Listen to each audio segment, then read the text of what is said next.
The smell hit Nora Webb before she saw anything. Blood, infection, and fear mixed together in the cold air of Docking Bay 7. She had been a field medic for 6 years, and she knew that smell. Something was dying. She followed her emergency scanner past rows of cargo containers until she found the source. A large metal crate sat alone in the corner, its door hanging open. Inside, lying in a pool of dark fluid, was the biggest cat-like creature Nora had ever seen. It was the size of a tiger, maybe larger. Its fur was deep blue like the midnight sky, and strange glowing patterns ran along its spine. Those patterns flickered weakly now, fading in and out like a dying heartbeat. The creature's golden eyes were half closed, and its breathing came in shallow gasps. Nora knelt beside the crate and activated her medical scanner. The readings were bad. Plasma burn to the left hind leg, severe infection, internal bleeding, body temperature dropping. The creature was a Verati, her scanner told her. A hunting companion species from a jungle world, bonded for life to their handlers. Considered extremely dangerous when separated from their pack. She checked the station records on her datapad. 6 Dravani traders had docked 12 hours ago. They had unloaded this creature and simply left. No medical request. No transfer of ownership. They had thrown her away like broken equipment. The station's medical AI spoke in her earpiece. Survival probability calculated at 7.3%. Recommended action is humane termination to prevent suffering. Nora looked at the creature. Its golden eyes opened slightly and focused on her face. There was pain in those eyes, yes. But there was also something else. Understanding. This animal knew it had been abandoned. It knew it was dying. And it was waiting to see what this strange two-legged creature would do. Override recommendation, Nora said quietly. I'm taking the patient to my quarters for emergency treatment. This action is not advised. Verati specimens become aggressive when separated from their bonded handlers. Risk of attack is significant. Noted. Override confirmed. 2 station security officers helped Nora transport the creature to her quarters. They kept their weapons ready the entire time, and they left as quickly as possible once the Verati was settled on Nora's floor. She did not blame them. The creature's teeth were as long as her fingers, and even injured, it could probably kill all 3 of them in seconds. But it did not try to attack. It simply lay on the blankets Nora had spread out, watching her with those golden eyes as she prepared her medical equipment. Okay, big girl, Nora said softly. I'm going to help you, but you need to let me work. Can you do that? The creature made a low rumbling sound. It was not a growl. It was something else. Acknowledgement, maybe. Permission. Nora worked through the night. The plasma burn had destroyed tissue deep in the creature's leg, and the infection had spread into the muscle. She had to cut away dead flesh, clean the wound, and synthesize a skin graft using the creature's own cells. Her equipment was designed for humans, not alien cats, so she improvised constantly. The creature never attacked her. It flinched when the pain became too great. It whimpered once when Nora had to cut particularly deep, but it never raised a claw against her. It seemed to understand that the pain was necessary to be why mourning. Nora had done everything she could. The wound was clean and bandaged. Antibiotics were flowing through and 4 she had rigged to the creature's foreleg. Now they could only wait. Her commanding officer called an hour later. Commander Reyes was not happy. Webb, I have 3 formal complaints on my desk. The Pelian merchants want that thing off the station. The Dravani trade office is asking questions. And station safety is telling me you have an apex predator in your personal quarters. She was abandoned, sir. Left to die? I couldn't just let that happen. It's an animal, Webb. A dangerous one. She's also a patient. And I'm a medic. This is what I do. There was a long silence. Then Reyes sighed. You have 1 week. If that creature shows any sign of aggression, any sign at all, it gets spaced, and you get court-martialed. Understood. Understood, sir. Nora ended the call and looked at the Verati. The creature had lifted its head and was watching her. Its bioluminescent patterns were glowing slightly brighter now. A good sign. Looks like we have a week to prove everyone wrong, Nora said. I hope you're up for it. The creature made that low rumbling sound again. And this time, Nora was almost certain it was a purr. She decided to call her Indigo for the color of her fur. It seemed fitting for a creature that carried the night sky on her back. Outside, the station continued its business. Ships came and went. Traders argued over prices. Life moved forward like it always did. Nobody cared about one dying animal in a cargo bay, but Nora cared. And for now, that would have to be enough. 72 hours without sleep. Nora had done it before during combat training, but never like this. Never with a life depending on every decision she made. Indigo's fever hit on the second day. The creature's body temperature spiked so high that Nora could feel the heat radiating off her fur from 3 feet away. The infection was fighting back against the antibiotics, and it was winning. Nora filled her bathtub with ice water and somehow convinced Indigo to lie in it. The Varati hated it. She made sounds of protest that Nora had never heard before, something between a hiss and a moan. But she did not fight. She seemed to understand that the cold was helping. Every 4 hours, Nora changed the ice. Every 2 hours, she checked the wound. Every 30 minutes, she monitored Indigo's vital signs. She stopped eating. She stopped thinking about anything except keeping this creature alive. On the second night, she fell asleep in her chair. She woke to find Indigo watching her from the bathtub, golden eyes reflecting the dim light. The fever had broken. The creature's temperature was dropping toward normal. "Hey there," Nora whispered. "Welcome back." Indigo made a soft sound. Her bioluminescent patterns pulsed gently, a slow rhythm that reminded Nora of breathing. Or maybe a heartbeat. The next few days were easier. Indigo began eating the protein supplements Nora synthesized for her. She began moving around the small quarters, testing her injured leg carefully. She was healing faster than Nora had expected. Varati were tough creatures, built to survive on a harsh world. But the real change was in how Indigo behaved toward Nora. At first, the creature had simply tolerated her presence. Nora was useful. Nora brought food and medicine and relief from pain. That was the extent of their relationship. Now it was different. When Nora entered the room, Indigo's ears would perk up. When Nora sat down to rest, Indigo would move closer. When Nora spoke, Indigo would tilt her head and listen as if trying to understand the words. On the fourth night, Nora woke to find that Indigo had dragged herself across the room. The creature was lying beside her cot, her massive head resting just inches from Nora's dangling hand. She had chosen to be close. Nora reached down slowly and touched Indigo's fur. It was softer than she expected, like velvet over steel. Indigo's eyes opened, looked at her hand, and then closed again. A deep purr vibrated through the floor.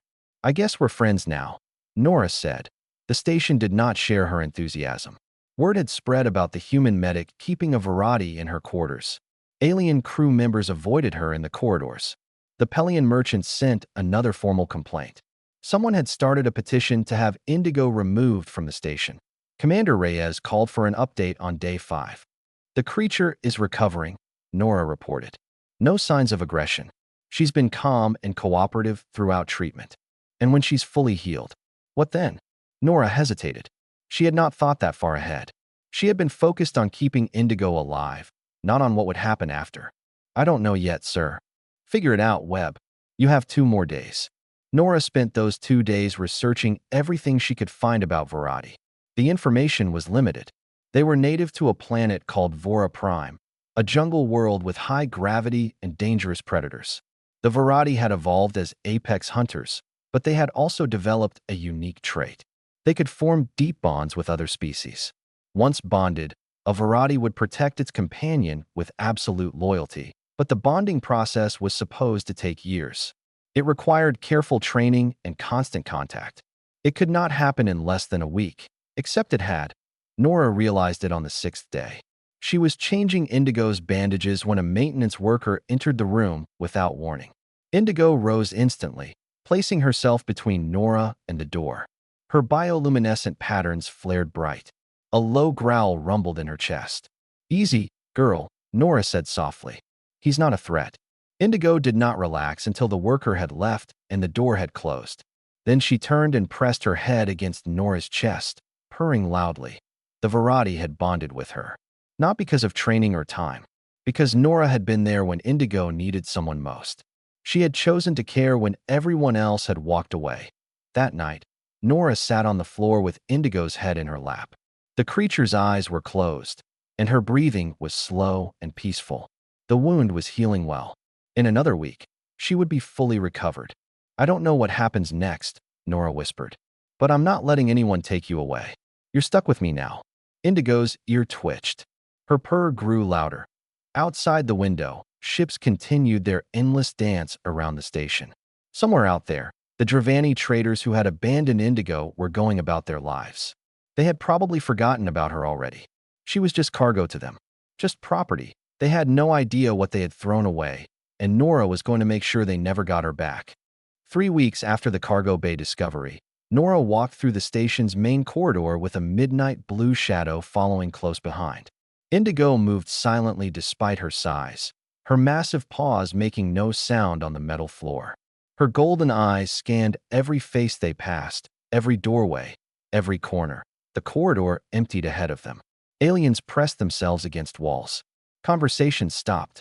A group of Kalari traders actually turned and went the other direction. Nora found it slightly funny.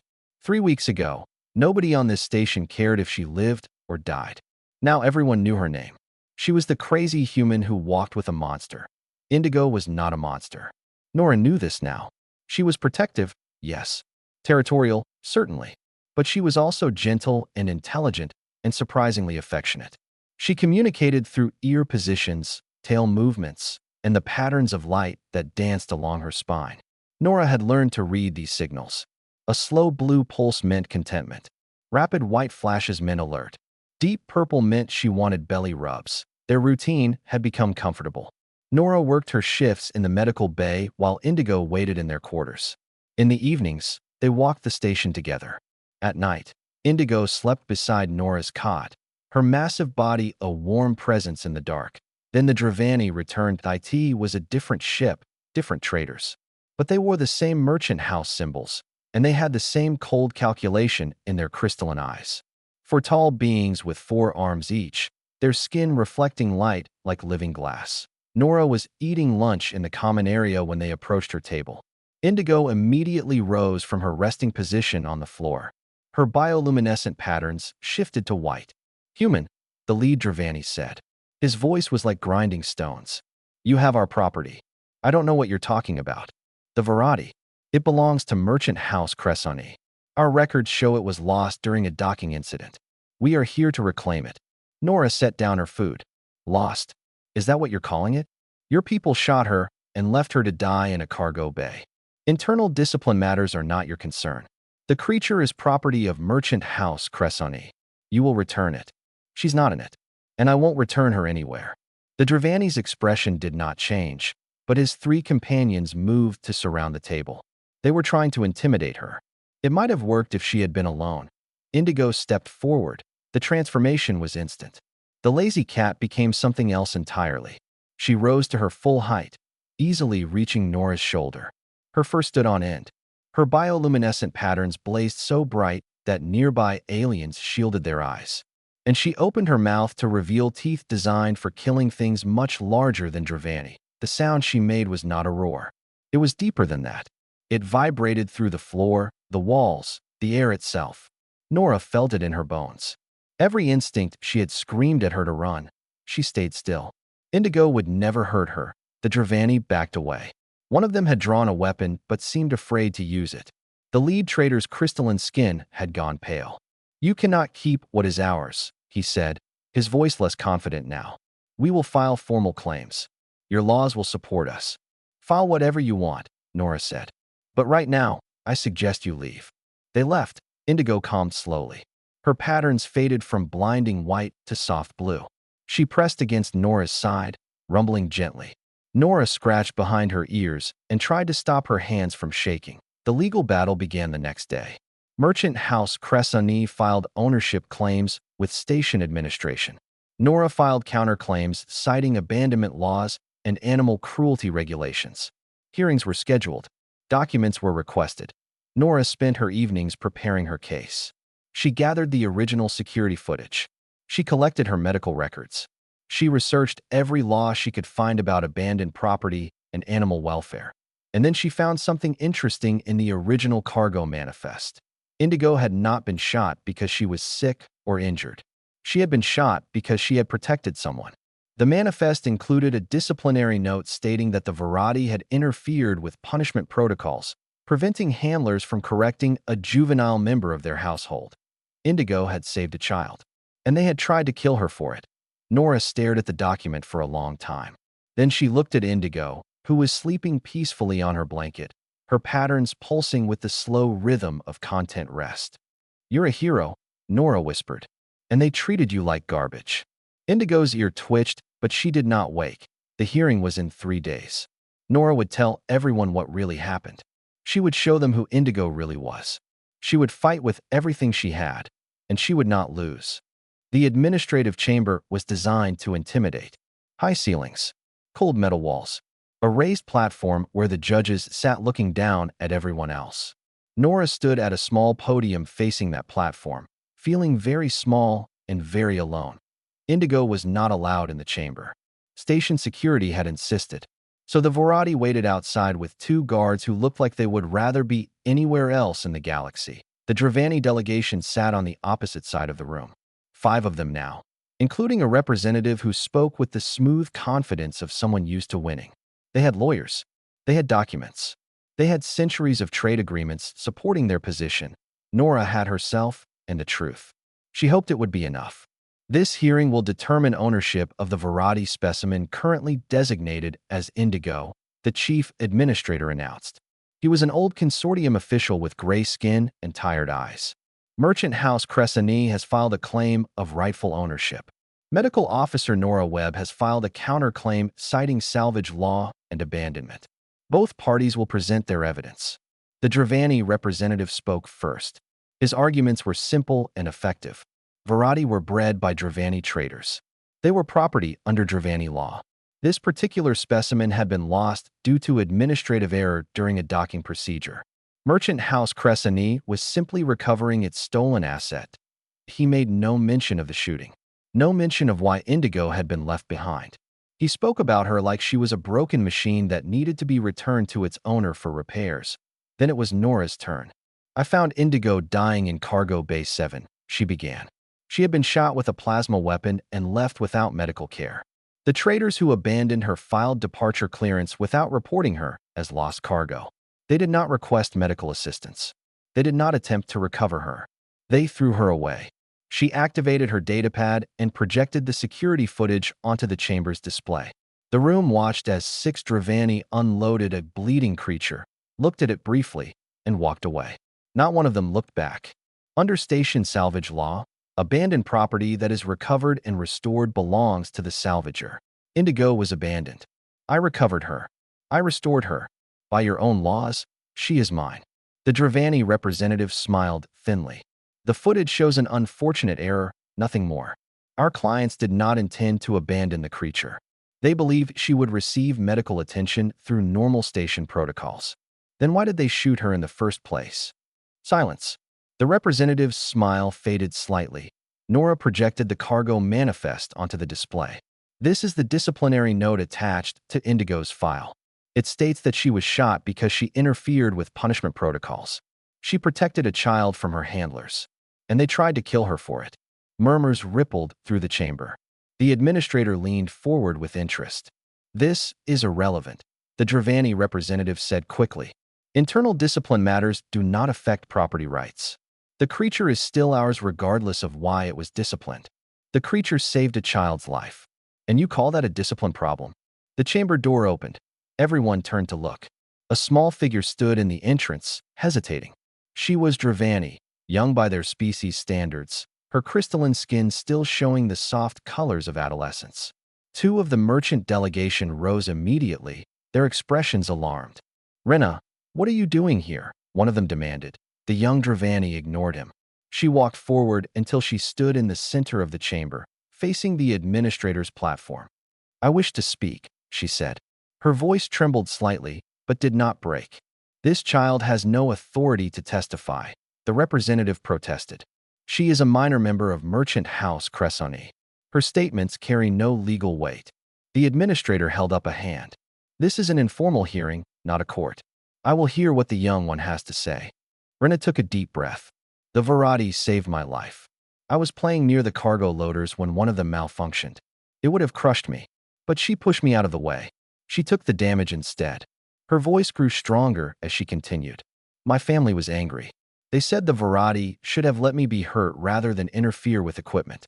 They shot her as punishment. They left her here to die because they did not want to pay for her medical treatment. She turned to face the merchant delegation directly. She protected me when no one else would. And you threw her away like she was nothing. The chamber was completely silent. The administrator studied the young Dravani for a long moment. Then he looked at the merchant delegation, whose crystalline faces had gone very pale. I have heard enough, he said finally. Under Galactic Consortium salvage law, abandoned property recovered and restored in good faith belongs to the salvager. I find that Medical Officer Nora Webb is the rightful guardian of the Varadi designated as Indigo. He paused, his tired eyes hardening. Furthermore, I am imposing fines on Merchant House Cressani for falsifying cargo documents and violations of animal welfare standards. This hearing is concluded. Nora stood frozen for a moment, unable to believe it. Then she was running toward the door, toward the corridor where Indigo was waiting. The Varadi saw her coming and rose to her feet. Her bioluminescent patterns blazed bright blue, the purest joy Nora had ever seen. She wrapped her arms around Indigo's massive neck and held on tight. We won, she whispered into that midnight fur. You're safe. Forever. Indigo purred so loudly that the walls shook. 6 months after the hearing, Nora stood at the entrance of Far Reach Station and wondered what she had gotten herself into. The outpost was small, old, and located so far from civilization that emergency supplies took 3 weeks to arrive. It was the kind of place where careers went to die.it was also the kind of place where the Dravani could not easily reach her. Commander Reyes had arranged the transfer quietly. The merchant house had made it clear that they would not forget their humiliation. Threats had been made. Nothing direct enough to act on, but enough to make everyone nervous. So Nora had accepted the posting to the frontier, and Indigo had come with her. The station's population was small. About 200 beings, mostly miners and prospectors who worked the asteroid fields nearby. They were rough people from rough worlds. They fought and drank and kept to themselves. They also got hurt constantly that Nora's medical bay was busy from the first day. Mining accidents, equipment failures, fights that got out of hand. She treated broken bones, plasma burns, and infections from alien bacteria that no database could identify. She worked long hours and slept little, just like before. Indigo adapted to their new home quickly. She claimed a corner of the medical bay as her territory and spent most of her time there, watching patients with curious golden eyes. At first, the miners were terrified of her. A massive predator lounging in the corner while you got stitches was not exactly comforting. But they learned. Indigo never threatened anyone who did not threaten Nora. She let children pet her fur. She tolerated the drunks who stumbled in at odd hours. She even seemed to comfort the truly injured ones, pressing her warm body against them while Nora worked. Word spread. The human medic with the blue beast. The woman who had faced down Dravani traders and won. Creatures that other species considered too dangerous started appearing at her door. An injured Karathi hunting bird abandoned by its owner. A pack of small mammalian creatures from a destroyed colony ship. A massive reptilian thing that everyone swore was going to eat someone, but actually just wanted belly scratches. Nora helped them all. Her quarters became a sanctuary. Indigo became their unofficial guardian, teaching the young ones and keeping peace among the old. Then the Dravani came. 3 of them docked at Far Reach on a cold station morning. They claimed to be traders looking for mineral contracts. They had the right documents and the right permissions. Station security had no reason to turn them away, but Nora recognized them. Not their faces, but their movements. The way they scanned rooms before entering. The way they positioned themselves to cover exits. These were not traders. These were hunters. She said nothing. She went about her work and kept Indigo close. She waited. They came on the 3rd night. Someone set a fire in the mining sector. Not a big one, but enough to draw station security away from the residential areas. Enough to leave Nora alone. She was changing bandages on a miner's hand when the door opened.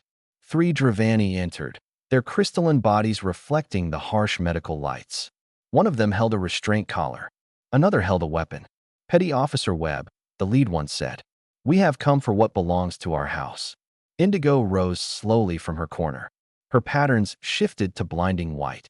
"She belongs to no one but herself," Nora said. "And she's not going anywhere." You cannot stop us, human. Your laws do not apply here. This far from civilization, only strength matters. He raised his weapon. Indigo moved. Nora had never seen her truly fight before. She had seen her threaten, display, intimidate. But this was different. This was a Verati defending her bonded companion against genuine threat. She was beautiful. The first hunter went down before he could fire. Indigo's paw caught him across the chest and sent him crashing into the wall. The second hunter raised his restraint collar like a shield, but Indigo simply went through it, her teeth closing on his weapon arm. He screamed as metal and bone crunched together. The leader tried to run.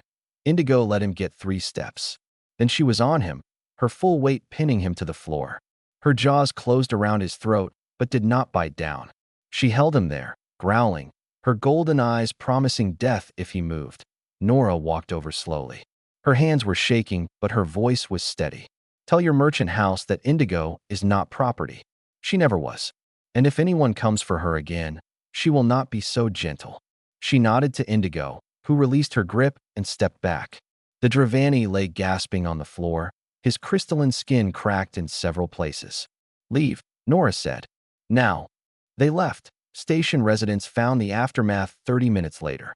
3 Dravani hunters, elite warriors from a proud species, crawling toward their ship with their pride in pieces.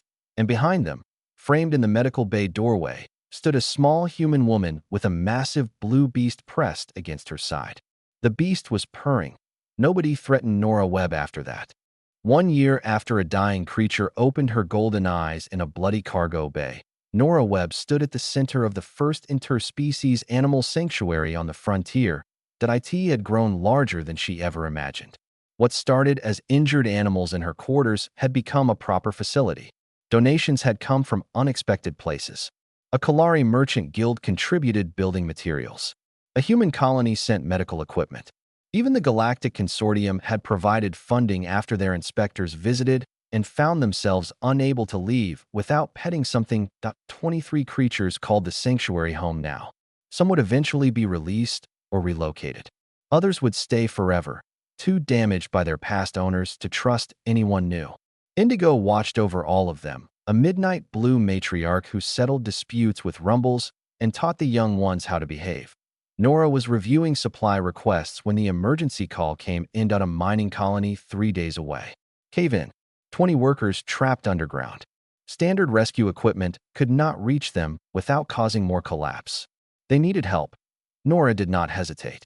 She grabbed her medical kit and headed for the transport. Indigo followed without being asked. She always did. The mining colony was chaos when they arrived. Dust filled the air. Workers shouted at each other. Heavy machinery sat useless at the edge of a massive hole in the ground. Somewhere below, 20 people were running out of air. We can't get the borers through, the site supervisor explained.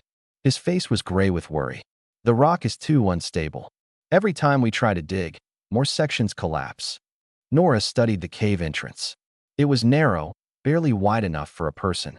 The stone around it shifted constantly, groaning with stress. What about smaller tunnels? Natural passages? There are some. Our scanners show possible routes. But they're too tight for equipment, too dangerous for people. The vibrations alone could trigger another collapse. Indigo was sniffing at the cave entrance. Her ears rotated slowly, listening to sounds no human could hear. Her bioluminescent patterns flickered in patterns Nora had never seen before. She can hear them, Nora realized. She can sense the air currents and the vibrations. She knows where the stable passages are. The supervisor stared at the massive predator. You want to send that thing down there? She's not a thing. And yes, she can find a safe path. I've seen her navigate worse. Indigo turned and looked at Nora. Their eyes met. Something passed between them that needed no words. The Verati entered the tunnel. Nora followed with a small rescue team. They moved slowly, carefully, letting Indigo guide them. The creature stopped at every junction, tested the air with her whiskers, listened with her rotating ears. Sometimes she chose passages that seemed completely blocked. Every time, those passages opened into larger spaces just beyond the rubble. She found the survivors 2 hours later. They were huddled in an air pocket, some injured, all terrified. 20 faces turned toward the light of Nora's torch. 20 voices started talking at once. Then they fell silent as Indigo emerged from the darkness behind her. "It's okay," Nora said quickly. "She's friendly. She's the one who found you." Getting them out took another 4 hours. Indigo led the way, finding routes that avoided the unstable sections. She helped carry the wounded on her broad back. She growled warnings when the rocks started to shift, giving everyone time to brace. Every single person made it to the surface. The colony celebrated that night. Nora treated injuries while the survivors told their stories. Again and again, they described the moment when a massive blue beast appeared in the darkness and showed them the way home. 7 of them would have died without immediate medical care. All of them would have died if the tunnels had not been navigated perfectly. Every life saved, directly or indirectly. Because of Indigo, the Galactic Consortium sent a formal commendation. News networks picked up the story. The Dravani merchant house remained silent, but Nora barely noticed any of it. She was sitting outside the sanctuary, watching stars drift past the observation window. Indigo lay beside her, head resting in Nora's lap, purring contentedly. A young Pelian child had approached earlier, curious about the famous blue beast. Indigo had let her pet her ears. "You know what the funny thing is?" Nora said softly. "They threw you away because you protected someone. And now you've saved 20 more lives. You were never the monster they saw. You were always this." Indigo's ear twitched. Her golden eyes opened briefly, looked at Nora with something like understanding, and closed again. Somewhere in the galaxy, other creatures were being abandoned. Cast aside because they were inconvenient. Discarded because they were broken. Forgotten because the species that owned them saw only utility, never worth. But now those creatures had somewhere to go. Someone watching for them. And a very large, very loyal friend waiting to welcome them home. Nora scratched behind Indigo's ears and smiled at the stars. She had become a medic because she wanted to save lives. She had never imagined that the most important life she would save would teach her what saving really meant. Not just keeping something alive, giving it a reason to live.